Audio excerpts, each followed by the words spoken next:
নতুন গাছের বরবটি। এই যে আলহামদুলিল্লাহ সেদিনও নিছি কিছু, অল্প অল্প করে হচ্ছে, কারণ গাছের সংখ্যা এখন কম, যেটাই নেই ভাল লাগে। এটা হচ্ছে বরবটি দিয়ে ভর্তা করব, বরবটির ভর্তা।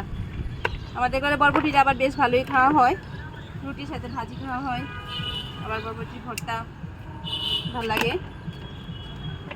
এইখানে দুইটা খাঁচিতে শুধু বরবটি, এই যে দুইটা খাঁচিতে বরবটি চারা, আর এই যে এটুকু, আর এই যে বড় হচ্ছে একবারই কিন্তু জাম করে হবে, পরে কিন্তু আর হয় না, শেষ।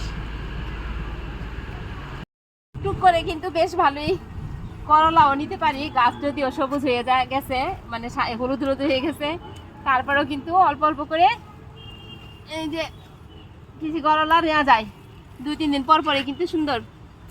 এই যে অল্প অল্প করে করলা নিতে পারি, আর এই অল্প কয়েকটা হলেই সাথে আবার মাঝে মাঝে একটু বেশি কম হলে একটু আলু দেওয়া যায়। এই যে কাটতেছি, তার মধ্যে আবার এই মাছি পোকা এত যন্ত্রণা করে, মাছি পোকা খুবই বিরক্তিকর বিষয়।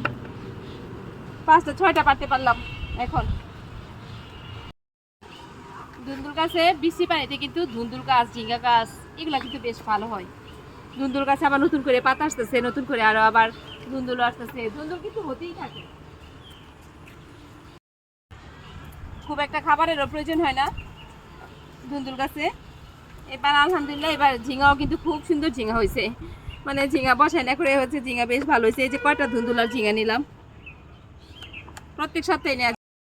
যাক, গাছ প্রায় এখন একদম শেষের দিকে, মরতে বসছে। এই যে ডালাগুলো একদম কিন্তু মনে হইতেছে যে মানে মচমচ করতেছে, ভাঙা যাবে এখনই, তার মধ্যে আবার এত সুন্দর একটা মিলিলা হয়েছে। আজকে ঢেঁড়স মনে হয় আবার প্রায় হাফ কেজির মতো তোলা যাবে, আর প্রত্যেকটা ঢেঁড়স এই যে একদম নরম, এই যে কচি কচি, একদমই কচি। আজকে তুলবো, আবার কালকে আবার তোলা যাবে। যে আজকে এটা নিব, যে কালকে আবার এগুলো আবার বড় হবে প্রতিটা গাছের মাথায়। আলহামদুলিল্লাহ অনেক একটা সাইজ কি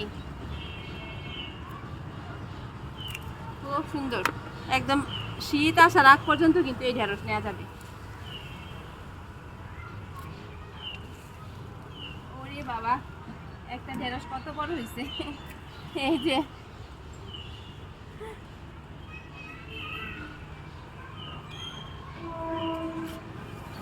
ঢেঁড়স গাছে শুধু আমি জৈব খাবার দিই। এইখানে কিছু কিছু ওই যে সব খাঁচিতে কিছু কিছু ডাটার বীজ ফেলছিলাম, তো সেখান থেকে ওই যে বৃষ্টির জন্য তো অনেক নষ্ট হয়েছে, হয় নাই, ডাটা পচে গেছে, তার মধ্যেও আবার কিছু কিছু হচ্ছে বড় হয়েছে। যাই হোক, প্রত্যেকটা খাঁচিতে এরকম কয়েকটা করে বড় হয়েছে। এরকম কয়েকটা নিলেই কিন্তু বেশ ভালোই তরকারি হয়ে যায় একবেলা, আর খুব মজার কিন্তু বাগানের যা নেই তাই কিন্তু মজা, আসলে সত্যি কথা। একদম এত সুন্দর সহজে সিদ্ধ হয়ে যায়, কোনো পানি লাগে না, কিছু না, খুব সুন্দর সিদ্ধ হয়ে যায়। আর কাঁঠালের বেচি দিয়ে, শুটকি দিয়ে ডাটা রান্না করলে খুব মজা লাগে, এটা আমার কাছে খুব ভালো লাগে। প্রত্যেকটা খাঁচিতেই কিন্তু এরকম কিছু না কিছু ডাটা আছে। এই যে এখানেও ডাটার বীজ কিন্তু এগুলোতে ফেলছিলামই, কিন্তু এই যে বৃষ্টির জন্য সব গজায় নাই, অল্প অল্প করে গজাইছে। যাই হোক, তাতে এই যে আরও আছে, এগুলোতেও আছে। আজকে আর লাগবে না, এই জন্য নিব না, এইটুকুই হয়ে যাবে। এই যে এই নিলাম, আর আজকে এই যে কত কিছু হারভেস্ট করলাম। এই যে এখানে এই যে হারভেস্টটা দেখাই, ডাটা নিলাম। এই যে কাঁঠালের বিচি দিয়ে শুটকি দিয়ে রান্না করবো ডাটা।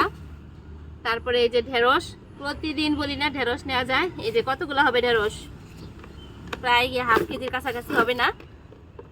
এই যে কি ফ্রেশ ফ্রেশ না ঢেঁড়সগুলো, এই যে একদম এখন পারছি, তো এখনই রাতের বেলা হচ্ছে ঢেঁড়স ভাজি করব।